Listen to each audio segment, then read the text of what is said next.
नमस्कार प्यारे साथियों। हमारे छत्तीसगढ़ में चुनाव हुआ बाकी के 4 राज्यों के साथ।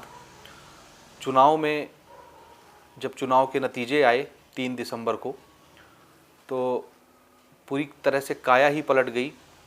और आप सबको पता है कि बीजेपी ने पूरे छत्तीसगढ़ में लगभग 54 सीटों पर बढ़त बनाई और बहुत ही शानदार जीत हासिल की। और कांग्रेस जो है वो सिर्फ 34 सीटों के साथ ही सिमट करके रह गई। और बीजेपी ने काफ़ी अच्छे जो पायदान है वो मुकर्रर किए और बहुत अच्छी जीत हासिल की। अब जीत हासिल करने के बाद ये अटकलें बढ़ गई कि हमारे छत्तीसगढ़ का नया सीएम कौन होगा। सीएम की दावेदारी के लिए बहुत सारे लोग सामने आए, बहुत सारे लोगों के नाम जो हैं वो सामने आए, जिसमें हमारे जो पूर्व सीएम थे बीजेपी में, पहले डॉक्टर रमन सिंह, उनका नाम भी था। अरुण साव जी थे, उनका नाम था। ओपी चौधरी थे। वहीं बहुत सारे लोगों के नाम इसमें थे। इसी तरह से रेणुका सिंह भी इसी रेस में शामिल थी। लेकिन फाइनली एक एक दिन डिले करते करते आज की तारीख में बीजेपी ने छत्तीसगढ़ के मुख्यमंत्री का नाम जो है वो अनाउंस कर दिया है और ऑफिशियली अब उनका चयन भी कर लिया गया है। आपको मैं बताता चलूं कि आज संडे का दिन है और दिसंबर 10 तारीख है।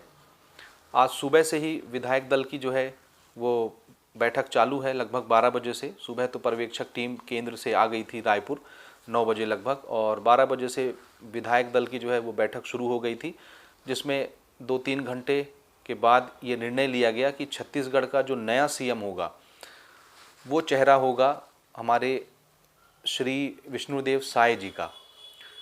हाँ, ये नाम बहुत पॉपुलर है और बहुत सहज विचारधारा के ये आदमी हैं और बहुत अच्छे आदमी हैं। और इनके हाथ में जो है अब कमान सौंपी जा रही है छत्तीसगढ़ की। तो छत्तीसगढ़ में बीजेपी की तरफ से मुख्यमंत्री का जो चयन किया गया है वो विष्णुदेव साय जी का किया गया है।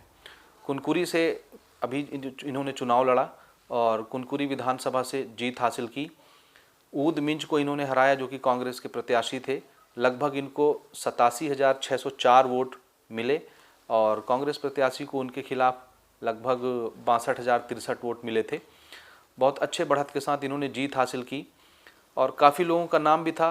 और बहुत दिनों से ये भी चल रहा था कि 3 तारीख से जैसे ही चुनाव के नतीजे आए उसके बाद से मुख्यमंत्री का नाम किसका होगा, किसको मुख्यमंत्री बनाया जाएगा। इसी तरह से अभी तक मध्य प्रदेश का भी नाम अनाउंसमेंट नहीं हुआ है। राजस्थान में भी अभी चुनाव के जो नतीजे आए, बीजेपी जीती, उसके कारण मुख्यमंत्री का चेहरा क्या होगा वो भी अभी तक डिक्लेयर नहीं हुआ है।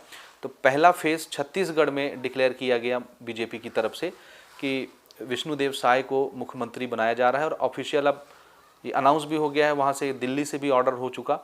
तो फाइनली हमारे अब छत्तीसगढ़ के नए मुख्यमंत्री विष्णुदेव साय जी होंगे। तो बहुत बहुत बधाई उनको। और अब बहुत सारी प्रगति के कार्य छत्तीसगढ़ के लिए करनी है।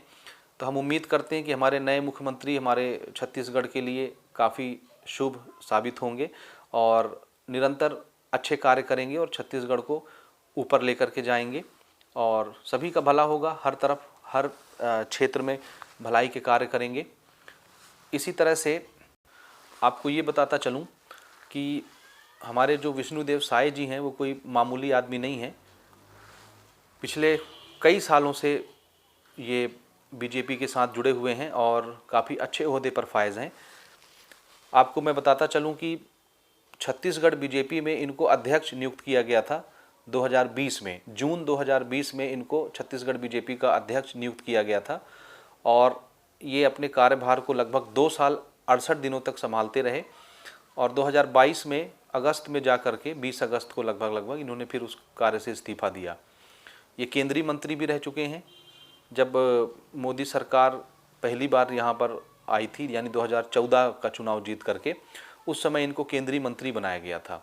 और ये पहले भी 2099 से, या ऐसा कहेंगे 1999 से लेकर के 2014 तक का जो टाइम है, इसमें ये 4 बार सांसद रह चुके हैं रायगढ़ से। तो ये कोई मामूली हस्ती नहीं है, एक पॉपुलर पर्सनालिटी है। अब तो ये छत्तीसगढ़ के सीएम के तौर पर जाने जाएंगे।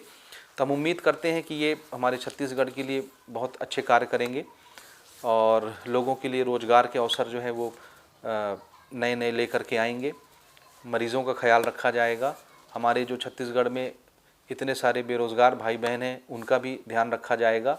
बहुत सारे अभी नियमितीकरण कराने के लिए लोग परेशान हैं, जो सरकारी कर्मचारी नहीं बन पाए हैं, कंटरजेंसी में भी काम कर रहे हैं, तो उनके लिए भी नियुक्ति पत्र देने का जो उनका वादा था बीजेपी का, तो उम्मीद करते हैं कि उनको भी रेगुलर किया जाएगा। और इसी तरह से वैकेंसियाँ भी आएंगी। मेन तो ये है कि वैकेंसी आए, जॉब निकले, ताकि लोगों को रोज़गार मिले, लोगों का घर चले।